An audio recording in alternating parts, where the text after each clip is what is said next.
네타냐후 총리의 꿈은 뭐냐면 미국이 이란을 공격해 주는 거예요. 네타냐후 총리가 제레드 쿠슈너 집에 놀러 오면 제레드 쿠슈너 방에서 잤다고 그랬어요. 아 진짜. 주변 국가들이 너무나 화가 나는 게 이란이 때린 것도 화가 나지만 미군이 하나도 못 막아줬어요. 우리가 다 막았다. 그런데 우리가 다 막았다 할 때 한국산 천공2 사우디아라비아에 처음 진출을 한 게 짧은 거리에 고속도로를 만드는 기업이었어요. 근데 밤에 횃불을 켜고 공사를 했거든요. 그때 왕실에서 이런 얘기가 나옵니다. 한국이 조금 떨어져도 너무 열심히 한다. 앞으로 얘네들 일 많이 줘라. 중동이 지금 제일 되고 싶은 나라가 한국과 일본 같은 나라예요. 그러면 한국을 찾는 거예요. 일본 뭐 중국보다. 한국에 대해서 편한 거죠.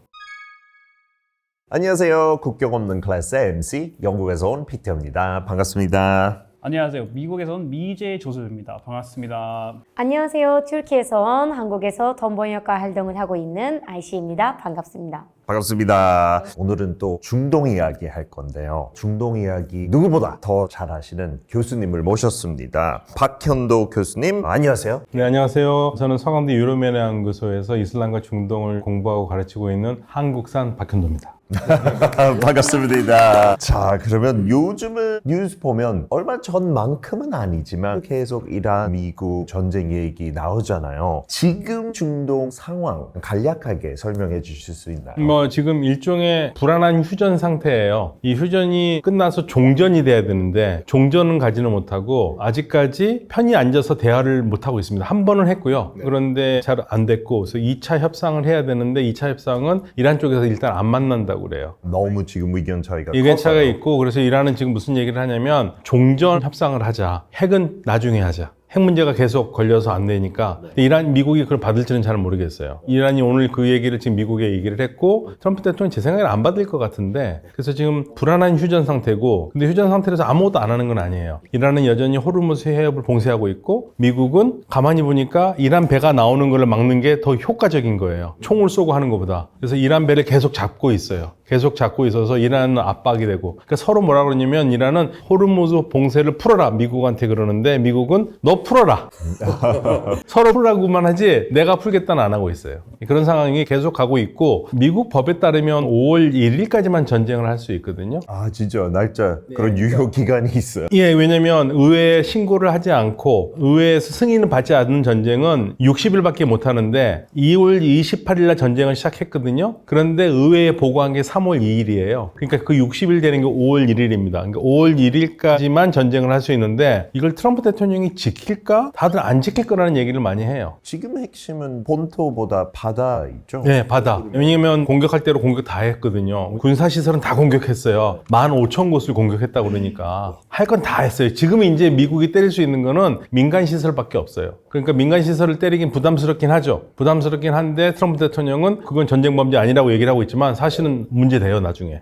나중에 문제돼요. 그래서 지금은 공격 이렇게 하는 것보단 차라리 돈 나가는 거 막고 물건 못 들어오게 막는 게 더 낫겠다 해서 지금 하고 있는데 여기 어떻게 될 건지 한 3, 4일 후 되면은 그림이 보일 것 같아요. 왜냐면 석유가 나오는 걸 못 나오게 하면은 이란이 석유를 저장하는 시설이 꽉 찬다 이거예요. 그래서 트럼프 대통령은 3일 후면 이란의 석유가 자동적으로 폭파될 것이다 얘기를 막 이런 식으로 하거든요. 사실 맞는 말은 아닙니다. 폭파되지는 않아요. 믿으면 안 돼요? 예, 믿으면 안 되는데 그래서 이제 우리는 어떻게 생각하냐면 아니 그렇다고 해서 폭파되지는 않는데 그러면 공격을 하려나? 그런 생각이 드는 거예요. 그래서 3일이라고 했으니까 3일 후를 좀 기다려 봐야 됩니다. 오, 진짜 그런 데드라인이 있으니까. 그리고 중요한 포인트 얘기하셨는데 그거 좀 더 보태서 얘기하자면 많은 사람들이 미국이 무기 많다고 생각하고 있어요. 없는 건 아니지만 생각보다 특히 타마학이랑 필요한 페이트리엇 미사일들이 없어요. 그거 3분의 1 정도, 반 정도 이제 다 떨어졌다고도 얘기하고 거기에다가 다시 새로 만드는데 시간 많이 걸려가지고 트럼프는 이 휴전 하자고 얘기 먼저 한 흔적도 있더라고요. 그래서 미국도 이 상황 조금 편해요. 이란에서 얘기로는 전쟁 10일째 되는 날부터 미국에서 휴전하자고 그랬대요.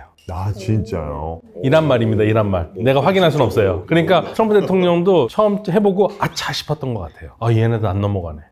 쉽게. 처음에 한 4일이면 넘어갈 줄 알았는데 그러니까 베네수엘라에서 너무 성공을 쉽게 했어. 베네수엘에서 좀 실패를 했어야지 안 하는 건데 너무 하니까 오히려 이거 할 수 있겠다 생각을 너무 합니다. 쉽게 봤다 이란도. 근데 한국도 영향 많이 미치는 거죠 이 전쟁. 우리 한국이 영향을 제일 많이 받아요. 아, 진짜. 왜 그러냐면요. 호르무즈 해협이 있잖아요. 우리는 하루에 쓰는 석유가 285만 배럴 정도 됩니다. 네. 1배럴은 159리터거든요. 네. 코카콜라 1리터짜리 159배. 네. 그거를 우리가 285만 배럴을 써요. 매일매일. 매일매일. 그런데 석유 수입을 우리가 중동에서 70%를 해요.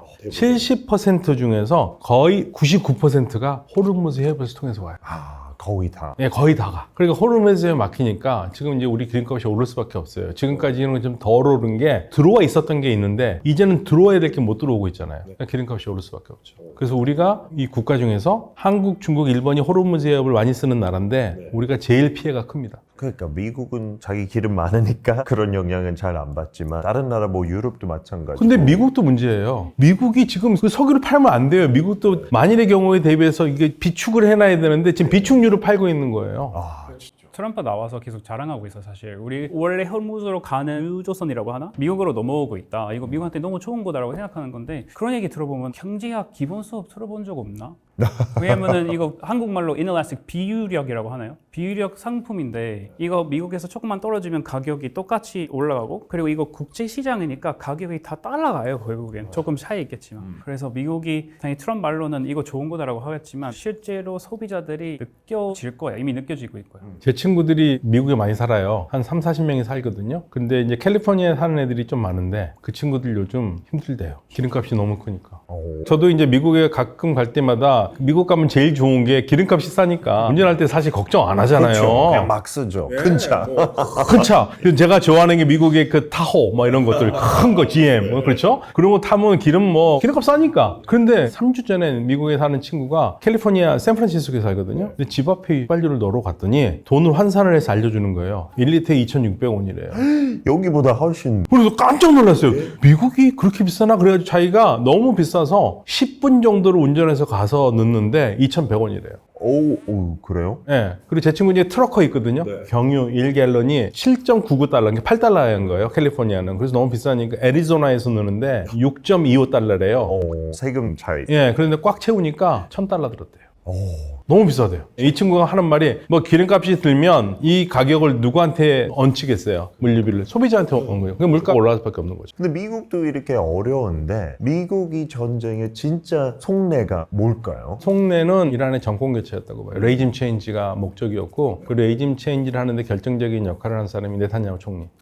하라고. 예, 이스라엘에서 이란의 지도부를 다 없애면 시위대들이 마음 편하게 시위해서 정권을 바꿀 수 있다고 생각을 했던 것 같아요. 그 전에 시위들 많았으니까. 많았으니까. 그래서 처음 시작할 때 이스라엘 국방부 대변인이 4days라고 그랬습니다. 4일이라고 그랬어요. 그래서 왜 4일인가 했으면 그게 딱 맞거든요. 그런데 깜짝 놀래가지고 네타냐후 총리가 아니다 4일 아니고 이렇게 할 때까지 하겠다고 그랬는데 이미 국방부 대변인은 그렇게 얘기를 했고 그리고 나중에 뉴욕타임즈가 얘기했잖아요. 2월 11일에 네타냐후 총리가 모사드랑 다 와서 수뇌부를 제거하면 지도부를 제거하면 시위해가 정권을 바꿀 수 있다고. 그러니까 트럼프 대통령이 좋다 그래서 한 거죠. 그거 믿었고 했는데 아직까지. 근데 이제 문제가 뭐냐면 대통령이 좋다 했어도 주변에서 다 반대를 했잖아요. 헤그세스만 찬성을 했고 그러면 댄 케인 같은 경우에도 하루만 더 생각해 보시라 하고 이렇게 설득을 했어야 되는 건데 설득해서 마음을 바꾸지를 못했어요. 그게 미국이 가지고 있는 현재 문제입니다. 그리고 거기에다가 트럼프가 이번 행정부 들었을 때부터 사실 많은 정부 인원 근로자들 다 없앴잖아요. CIA만 해도 한 1,500명 될 거고 다른 것까지 하면 진짜 거의 몇천 명 될 건데 그 문제는 우리가 이란 전쟁 관련해서 그래도 정보 필요해요. 이제 전쟁하게 되는 경우에 어떻게 될지. 근데 이제 그 요원들이 없으니까 이거 하면 안 되는 전쟁이라는 증거는 갖다 줄 수는 없어요. 대통령한테. 뭐 그거 갖다 줘서도 들어줬을지 모르지만 그것도 부족해서 그리고 심지어 벤스 부통령도 대통령님 이거 하지 말아야 될 것 같은데 근데 하면 저 지지합니다. 이렇게 살짝 반대하면서. 반대하지만 트럼프는 너무 듣기 싫은 소리 하면은 한 번 맞을까봐 해서. 그렇죠. 그렇다면 반대로 이란은 이 전쟁에서 진짜 속내는 뭘까요?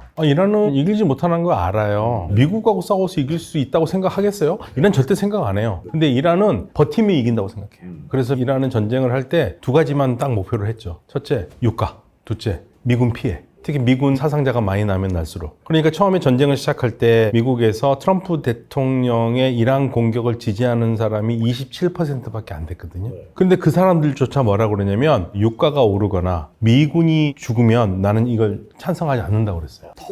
그럼요. 이 두 가지가 가장 큰 거예요. 그러니까 이란 전쟁을 멈추게 할 수 있는 건 미국의 여론을 움직이는 거거든요. 그러니까 미국 지금 여론이 안 좋잖아요. 유가 지금 오일 프라이스 올랐죠. 그 다음에 미군들 최소 지금 15명 이상 죽었어요. 근데 지금 미군 사망자가 더 많을 텐데 아직 정확하게 얘기를 안 하는 것 같아요. 그래서 미국의 분위기가 안 좋으니까 이렇게 되면 미국이 그만둘 거라고 생각을 하죠. 그러니까 이란은 버티자는 거예요. 버티면 이기는 거예요, 이란은. 그러니까 그냥 지지만 않는다면 이기는 거다. 그러니까 이란은 이길 수 없다는 걸 알아요. 그렇지만 미국이 공격해서 후퇴를 하면 이기는 거잖아요. 그걸 목적이죠. 조금 미국인 입장에서 좀 더 보태서 말씀드리면은 이란은 잘하고 있다고 인정하기 싫지만 잘하고 있는 부분이 미국의 민심 너무 잘 공격하고 있어요. 왜냐면 유가도 말씀드렸죠. 그리고 사망자도 있고 그리고 우리는 아직까지 이렇게 전쟁에 대한 기억이 남아 있어요. 그래서 우리가 오래 있으면 안 된다는 그런 마음이 있고 사실 트럼프의 마음도 잘 공격하고 있어요. 트럼프 제일 싫어하는 거는 주식 떨어지는 거거든요. 트럼프가 이제 주식 떨어지면 그때 한국이랑 관세도 엄청 크게 해줬다가 주가 떨어지는 거 보고 하면 안 되겠다. 좀 더 적게 하자. 제대로 하자. 이렇게 하는 것도 있는데 그래서 이번에도 주식 많이 떨어지면서 그때부터 휴전 선언하고 이렇게 된 상황이라고. 나는 금요일 뉴욕 스탁마켓 주식시장이 닫을 때마다 겁이 나요. 공격할까 봐. 그때는 닫아 있으니까 진짜 정확한 건데 진짜 어떡해요. 트럼프는 항상 금요일에 그거 닫으면 중요한 발표해요. 관세든 전쟁이든. 왜냐면 그때 영향이 제일 없으니까. 이번 주 금요일도 사실 걱정했어요. 공격할까 봐. 그럼 매주 걱정해야 되겠네요. 그러니까 눈 터져 실핏줄 생겼어요. 실핏줄. 걱정이 많아서. 그러면 어제 나온 뉴스 중에 트럼프가 피격 당할 뻔 했잖아요. 그것도 전쟁에 영향 있을까요? 너무 놀랐어요. 왜냐면은 우리가 5월 1일까지 전쟁을 할 수밖에 없다고 그러잖아요. 그러면 5월 1일 이후에 더 전쟁을 하려면 만약에 법을 지킨다면 의회 승인을 받아야 돼요. 그러면 의회 승인을 받을 수 있는 방법이 현재는 없어요. 근데 방법이 딱 한 가지 있습니다. 뭔가 엄청난 사건이 생겨서 의회가 이런 나쁜 놈들 이거 전쟁해야 됩니다. 이렇게 하면은 해주는 거잖아요. 그래서 우리가 계속 무슨 생각이냐면 혹시 그런 사건이 이란이 만들지 않더라도 전쟁을 계속 하고 싶은 사람들이 만들 수도 있겠다. 베트남 전쟁도 통킹만 사건이 있거든요. 통킹만 사건도 일종의 나중에 조작으로 밝혀졌는데 그게 베트남 전쟁의 시작이거든요. 그래서 그런 게 있지 않을까 걱정을 했었어요. 진짜요? 진짜 걱정했어요. 그런데 갑자기 어제 암살 음모 나왔잖아요. 그래서 제일 먼저 난 생각에 심장이 벌떡 뛰었어요. 혹시 이란이? 다들 그 생각했을 거예요. 야, 이란이 있다면 이거 큰일이다. 근데 이름을 딱 보는 순간 무슬림 이름 아니에요. 무슬림이면 뭐 무함마드 레자 뭐 이렇게 되면은 가슴이 뛰는데 그 다음에 어떤 생각이 드는지 아세요? 혹시 무슬림 아닌가? 그 생각. 지금 하나 걱정은 혹시 뭐 이란하고 관계가 있지 않은가 그 걱정이 되는 거예요. 근데 현재까지는 다행이 아니라고 그래서 다행이긴 한데 그게 왜 그러냐면 전쟁이 커지면 우리 너무 힘들어요 지금. 뭐 한국뿐만 아니고. 전 세계적으로 너무 힘드니까. 그러면 그 사람이 이슬람하고 이란이랑 관계 없으면 이번 전쟁에 크게 영향 안 미칠 수도 있고. 그런데 이렇게 되면 트럼프 대통령의 지지율이 올라갈 거거든요. 그렇죠. 그럼 위협 받으면. 그러면 또 전쟁에 계속하는데 영향을 줄지도 모르겠어요. 진짜. 그러니까 미국민들이 트럼프 대통령을 그런 면에서는 지지를 해줘도 전쟁은 반대를 했으면 좋겠어요. 전쟁 찬성까지 가면은 이건 별로 안 좋습니다. 다 그쪽으로 쏠리면. 근데 요즘은 이 전쟁 때문에 여러 나라 영향을 끼치고 있잖아요. 근데 이 속에서 중동이 한국을 찾는다는 얘기가 들었는데 이거 무슨 얘기죠? 이게 이제 아마도 전쟁과 관련해서는 그 천국 미사일의 방어망 그게 이제 UAE가 굉장히 잘 써먹었다고 얘기를 하거든요. 이란이 주변 국가들을 다 공격했잖아요. 미군 기지가 있는 나라를 공격했는데 주변 국가들이 너무나 화가 나는 게 이란이 때린 것도 화가 나지만 미군이 하나도 못 막아줬어요. 그러니까 미군이 왜 있지? 이 생각이 드는 거예요. 그렇죠. 그래서 UAE의 그 칼리크 압둘라라는 교수 있거든요. 이분이 이제 지정학이나 이런 데서 굉장히 재밌는 글을 많이 쓰고 좋은 글을 많이 쓰는데 대통령 자문인데 뭐라고 그랬냐면 이번에 미군이 있어도 미군이 막아준 거 하나도 없다. 우리가 다 막았다. 미군이 왜 필요하냐 이런 얘기까지 했어요. 그런데 우리가 다 막았다 할 때 한국산 천공2 그리고 이제 어저께 나왔습니다. 이스라엘이 아이언돔을 보냈더라고요. 그러니까 이것도 놀라운 일입니다. 왜냐면 이스라엘이 아이언돔을 보낼 때는 아이언돔만 보내지 않거든요. 이스라엘 군인도 같이 보내죠. 운용을 해야 되니까. 그럼 이게 무슨 얘기입니까? 이스라엘 군이요, 아랍 땅에 들어온 거는 전쟁 외에는 들어온 적이 없어요. 아랍 땅에. 그렇죠. 싸우면서. 예, 거의 77년 만에 처음인 거예요. 어마어마한 사건인 거예요. 그래서 한국의 무기에 대해서 사우디아라비아도 그렇고 다들 자주국방해야겠다 생각을 하는 거죠. 미군에 너무 의존하면 안 되겠다. 이렇게 사실 시작하게 된 게 아람코 2019년도 사례가 있는데 그때 사우디아라비아 공격 직접 당했었거든요. 근데 그때 미국 이미 사우디랑 친한 국가인데 미국이 안 도와줬었던 케이스예요. 그래서 사실 그때부터 우리가 아플 때 미국이 별로 안 도와주나? 그래서 사우디나 다른 중동 국가 움직임이 보면은 그때부터 약간 중국이랑 친하게 지내려고 하는 것도 있고 러시아 약간 연락한 것도 있고 그래서 그때부터 달러의 강세도 끝난 그런 사례도 있긴 있습니다. 그러니까 이제 중동의 가장 큰 변화가 뭐냐면요. 1979년으로 돌아가면 79년에 이란이 혁명이 났잖아요. 그리고 그해 12월 24일에는 소련이 아프가니스탄을 침공합니다. 근데 그 당시만 해도 미국은 에너지 안보를 이란하고 사우디아라비아 양쪽에서 석유를 가져왔거든요. 그래서 트윈 필라즈라고 불렀어요. 두 쌍둥이 기둥이라고 불렀어요. 이란과 사우디아라비아를. 근데 그 중에 한 축인 이란이 무너졌잖아요. 반미 국가가 됐잖아요. 근데 이란 바로 위에 있는 아프가니스탄에 소련이 들어왔잖아요. 이게 냉전 시대입니다. 콜드워 시기거든요. 얼마나 놀랍니까? 그래서 80년에 카터 대통령이 State of the Union Address라고 미국 대통령이 항상 연초에 하는 국정연설이 있거든요. 거기서 뭐라고 그러냐면 미국의 에너지 안보가 이 페르시아만 이 지역인데 여기를 건드리는 나라가 있다면 무력을 써서라도 막겠다고 그랬어요. 그게 소련을 얘기한 거거든요. 그게 소위 말하는 미국의 카터 독트린입니다. 카터 독트린이 있어서 미군이 지켰기 때문에 많은 나라들이 안전하게 페르시아만에서 석유를 수입할 수가 있었어요. 그것 때문에. 예, 그것 때문에. 그런데 2019년에 후티 반군이 사우디아라비아의 아람코를 공격했거든요. 공격해가지고 유전을 2개나 날려버려요. 그래서 사우디아라비아의 하루의 생산량이 1000만 배럴인데 500만 배럴이 날아가 버렸습니다. 그러면 당연히 이 공격에 대해서 미국이 도와줘야 되잖아요. 카터 독트린이 있으니까. 근데 트럼프 대통령의 첫마디가 뭐냐면 우리 미국 공격한 게 아니라고 그랬어요. 발을 빼는 거예요. 예. 그리고 사우디가 원하면 우리가 도와주겠다. 근데 뭐겠습니까? 돈을 내셔야겠죠. 진짜요. 그래서 미국의 학자들이 그때 뭐라고 썼냐면 RIP The Carter Doctrine. 이제 Rest in 끝났다. Peace The Carter Doctrine. 그리고 1980, 2019. 미국이 페르시아만을 지켜주는 시대는 끝났다. 그럼 그쪽도 완전 배신감도 느꼈겠죠. 굉장히 느꼈죠. 그래서 자주 국방 얘기를 많이 하죠. 근데 그 군사력 외에도 중동이 본인 기름을 한국으로 보낸다고 얘기가 나오는데 왜 한국으로 자기 기름을 보내는 거죠? 그러니까 이제 호르무즈 해협이 막히잖아요. 막히면 사실 석유가 나오기 어렵거든요. 그렇죠. 가장 피해를 많이 보는 나라는 사실은 UAE하고 사우디아라비아는 그래 바깥으로 뺄 수 있는 게 있어요. 호르무즈 해협을 통하지 않고 나올 수가 피해서. 있는데 쿠웨이트나 이라크는 반드시 호르무즈 해협을 통해서 나와야 돼요. 그러니까 연결을 해야 되거든요. 근데 이들 국가 지금 석유가 막히니까 석유가 안 막히면은 호르무즈에 계속 할 테니까 문제가 없는데 이제 이란 때문에 이 호르무즈가 위험하다는 건 알잖아요. 그러면 미리 석유를 다른 나라에도 비축해 놓으면 낫죠. 특히 이 중동 석유의 대규모 석유 수입국은 한국, 일본, 중국이에요. 이 세 나라가 쓰는 게 너무 많아요. 예를 들면 호르무즈 해협 사용 빈도를 보면 제일 많이 쓰는 나라가 중국입니다. 38%.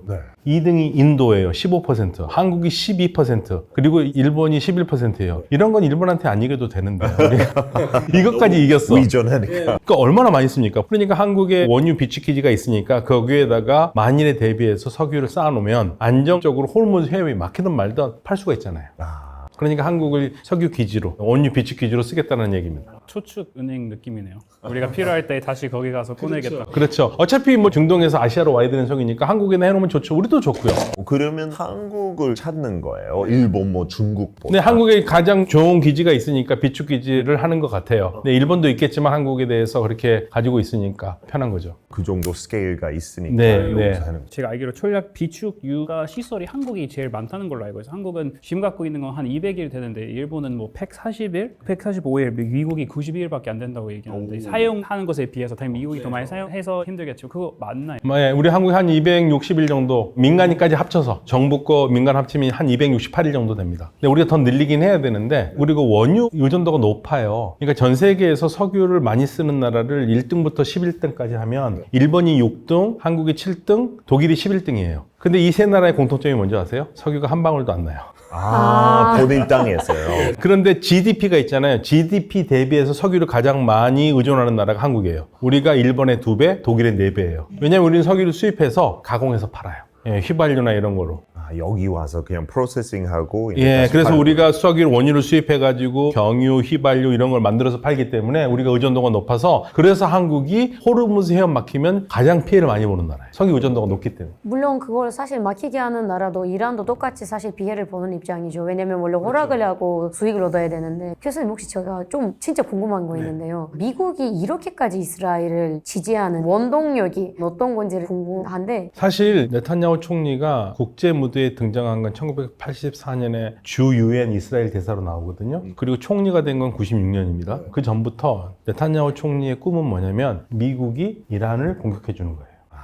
왜냐하면 이스라엘은 능력이 안 돼요. 이스라엘 혼자 이란을 공격하기 어려워요. 그러니까 미국이 공격하기 쪽에 계속 바랬어요. 그래서 조지 W 부시 때부터 공격 좀 해주세요. 오바마한테 공격해주세요. 바이든한테 공격해주세요. 근데 아무도 들어주지 않았어요. 왜냐하면 미국으로서 이게 너무나 위험한 일이에요. 그래서 트럼프는 들어준 거거든요. 그러니까 왜 들어줬느냐? 일단 트럼프 대통령의 미국은 사실은 돈이 제일 중요하잖아요. 대통령 선거할 때. 그렇죠. 그 돈을 누가 대냐면 사실 트럼프 대통령이 역대 대통령 중에서 가장 편하게 선거 운동한 사람 중에 하나입니다. 선거 자금이 많아요. 왜냐하면 선거 자금을 가장 많이 댄 사람이 에덜슨이라는 주이시 아메리칸이에요. 예, 근데 이분이 이스라엘을 굉장히 지지하는 분이에요.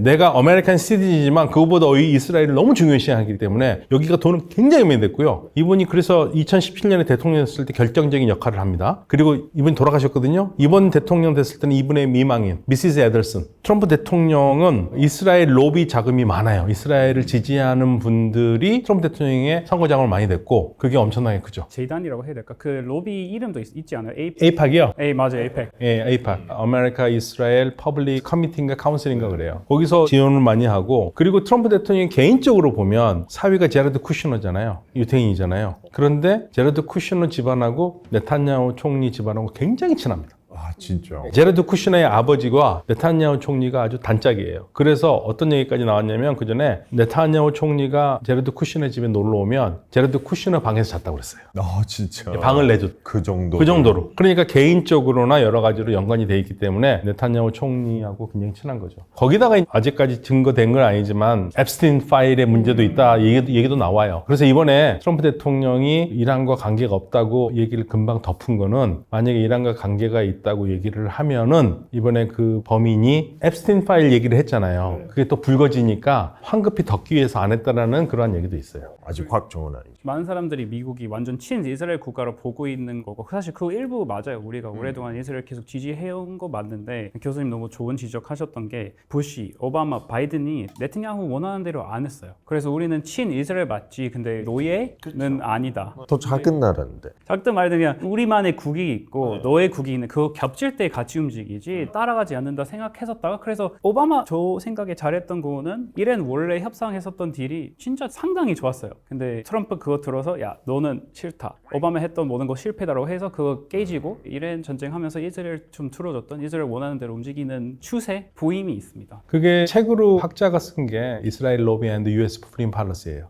그러니까 그 책의 내용은 뭐냐면 미국은 이스라엘 로비 때문에 미국의 국익에 맞는 외교 정책을 못한다. 특히 중동에 대해서. 그래서 미어 샤이머 교수는 지금 가장 트럼프를 비판하는 국제 정치학자입니다. 그리고 더 신기한 게 좀 보태서 말씀드리면 사실 밀샤면 원래 트럼프 지지하는 사람이었어요. 왜냐면은 러시아 전쟁 시작했을 때 야 이거 나토 때문이다. 나토 좀 확장시키려고 하니까 푸틴이 그렇게 할 수밖에 없었다. 바이든이 좀 이거 잘 했어야 되는데 약간 이해해주는. 트럼프는 어떻게 했을지 좀 다르다 생각하지만 이제 들어서 이런 전쟁 보면서 아예 이건 아니다라고 얘기하시는 분이죠. 근데 뭐 이스라엘하고 미국 그렇게 친하다고 친다면 좀 신기한 거 한국하고 중동은 역사적으로 관계가 좋은데 그 이유는 뭐죠? 석유요. 아, 예전부터.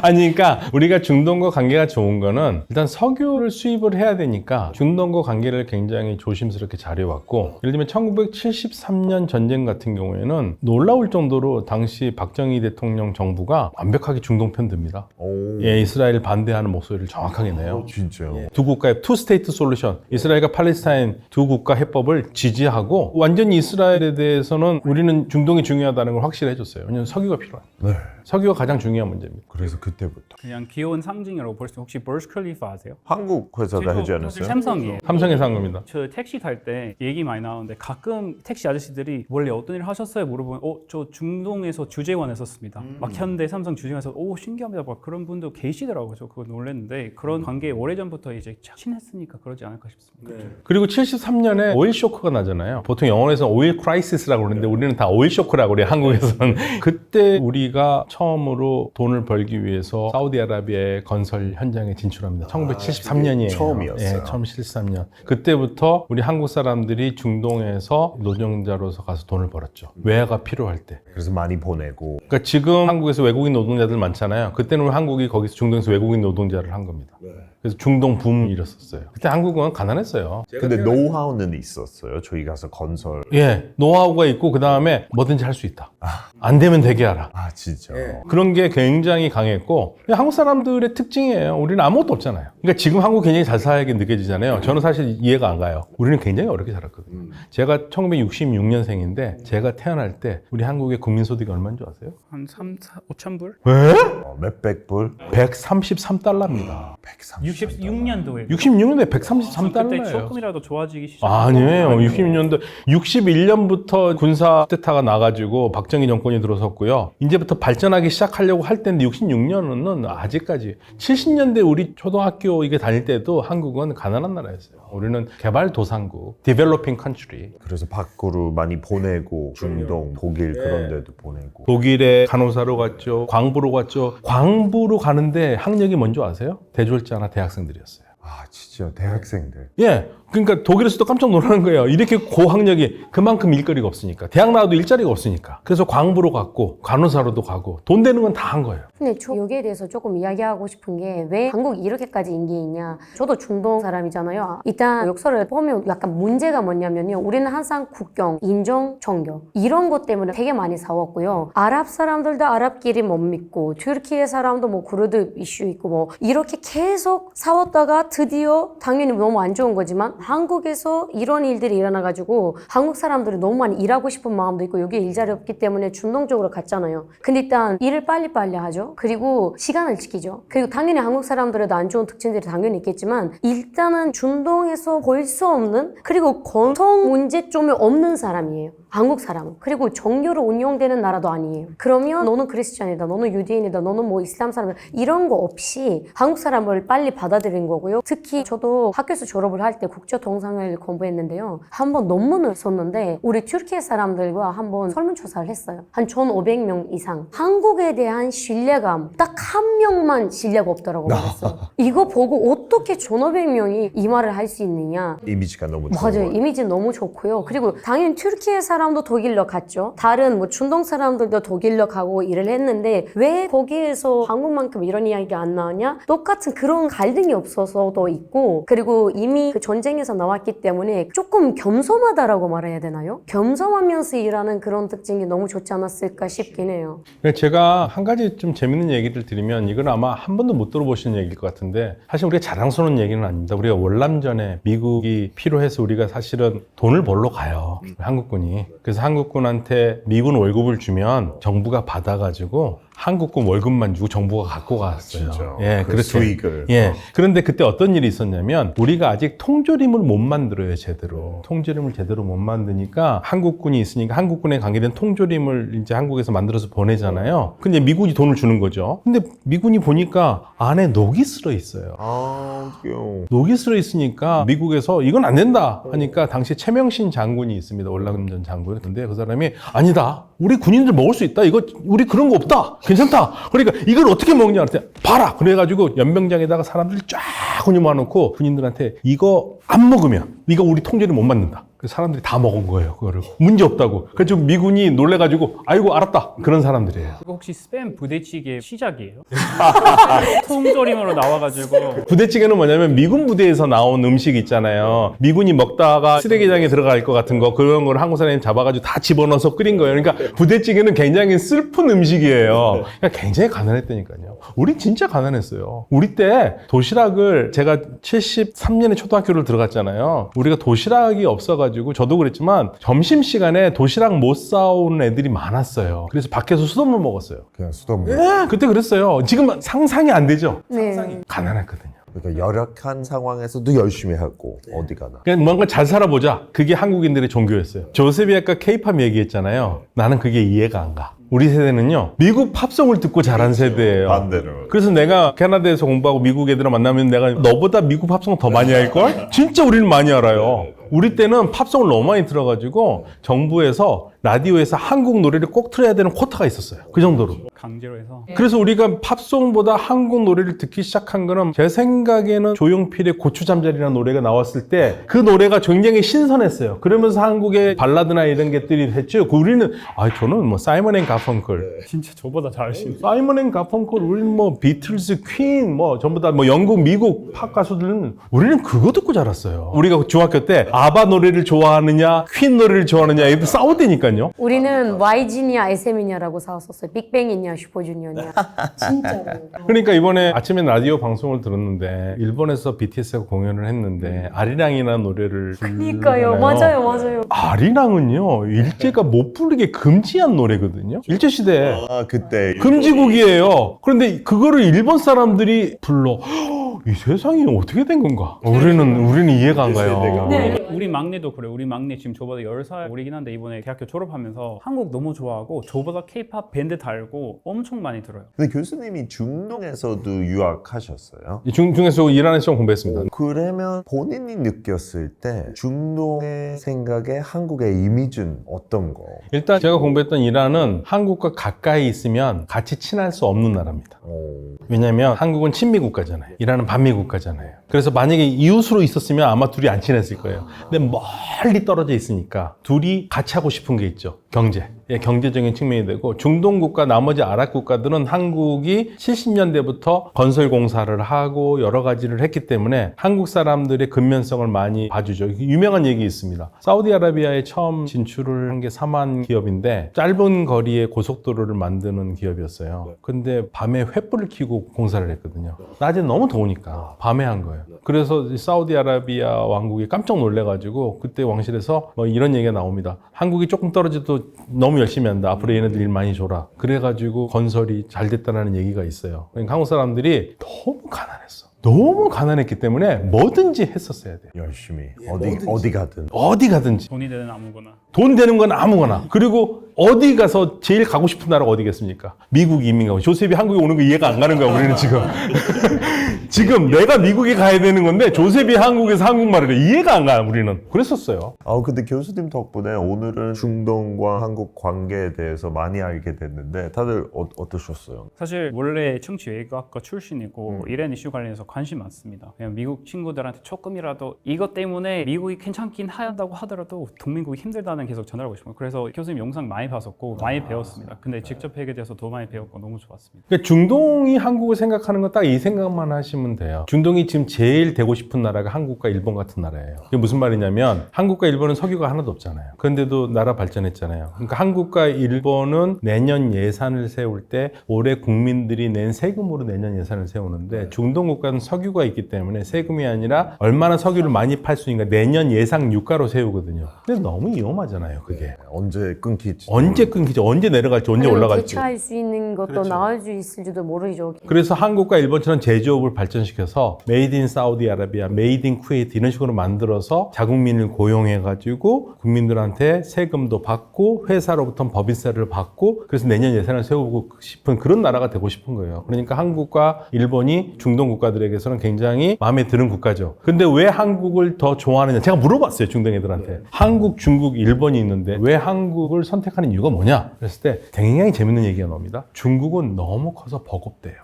일본은요. 우리는 일본 기술 좋다고 생각하거든요. 근데 일본은 우리 한국하고 굉장히 다른 게 있습니다. 일본은요. 규칙을 겁나게 잘 지켜요. 맞아요. 중독에서는 절대 말도 안 되는 거죠. 예. 규칙이라는 게 있으면 어긋나면 절대 매뉴얼 소사이티. 한국 사람들은 매뉴얼 안 봅니다. 일본 사람들은 깝깝하다는 거예요. 근데 한국 사람들은 융통성이 있고 원하는 대로 해준다는 거예요. 그게 이제 중동하고 할 때는 좋은 거죠. 그래서 사실 미국 사람 입장에서 한국이라고 생각하면은 원래 기분이 좋아요. 왜냐면은 우리가 전쟁하면서 사실 망가진 나라도 많거든요. 아프가니스탄도 특히 중동에서. 근데 근데 우리 도와줘서 성공한 제일 예쁜 사례라고 해야 될까? 한국. 유일한 나라. 유일한. 그 영국동 있잖아요, 우리가 도와줘서. 예. 근데 진짜 교수님 그거 말이에요. 그 민주주의를 위해서 싸운다는 마음 갖고 있는데 완벽하지 못했지만 그래도 제일 좋은 사례가 한국이에요. 그렇게 밑바닥부터 우리가 같이 싸워서 공산주의 이겨내서 이렇게까지 성공한 친구인데 이번에 이 친구한테 너무 계속 관세도 전쟁도 계속 때리고 있으면 미안하죠. 오늘은 이렇게 함께 해주셔서 다들 감사하고요. 다음에 또 흥미로운 얘기를 찾아오겠습니다. 감사합니다.